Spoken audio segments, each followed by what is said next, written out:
আমার ঘরটা দেখেন,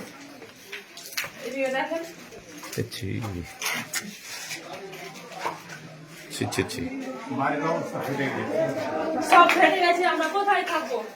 সামনে দেখেন, সামনে এই সব দেখেন, ছাদ সব ফেটে ফেটে পড়ে যাচ্ছে। আমি কোথায় যাব, কোথায় থাকবো? আমার স্বামীর বেরেনের দোষ, আমার স্বামী কাজ কাম কিছু করতে পারে না। আমি জমি জায়গা বেচে সব টাকা পয়সা রেখেছিলাম, সব নিয়ে চলে গেছে। ডাক্তার দেখাই খাই, ছেলে পেলে নিয়ে আমি তো বিরিমেনে ম্যানেজ করতে পারবো না।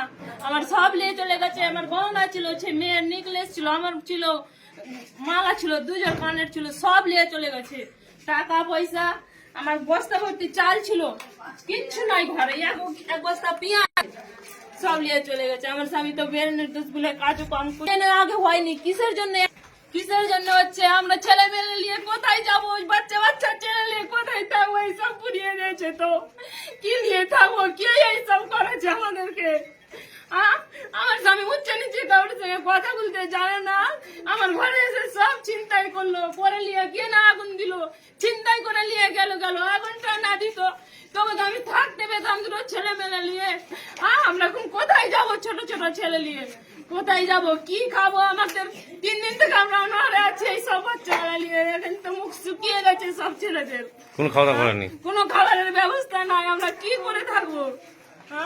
কি নিয়ে বাঁচবো, কি নিয়ে থাকবো? আমার এত ক্ষতি হয়েছে, আমরা ক্ষতিপূরণ নিব। কিসের জন্য ওরা করলো? কারা এসেছিল?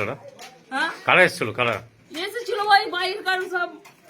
হিন্দু তো কেউ নাই, সব মুসলিম এসে করেছে এসব। আপনার নাম? আমার নাম দীপা মন্ডল। আপনার স্বামীর নাম? আমার স্বামীর নাম দেবগণ মন্ডল। সে তো কিছুই করতে পারে না, তার বেরেনের দোষ। সে বেরেনের ওষুধ খাই, ওষুধ আমি বের করতে পারিনি। সে ওষুধ সব পড়ে গেছে। এখন আমি ওকে কি খাওয়াবো? ঘরে টাকা নাই, পয়সা নাই, আমি কি দিয়ে কি করবো? টাকা পয়সা সব নিয়ে চলে গেছে। দেখেন, এখানে বাক্স, ওখানে বাক্স। আমার টিউবকল ছিল, সব ভেঙে ফেলে দিয়েছে। টালের ঘরে রান্না করি, ওটাও ভেঙে ফেলে দিয়েছে।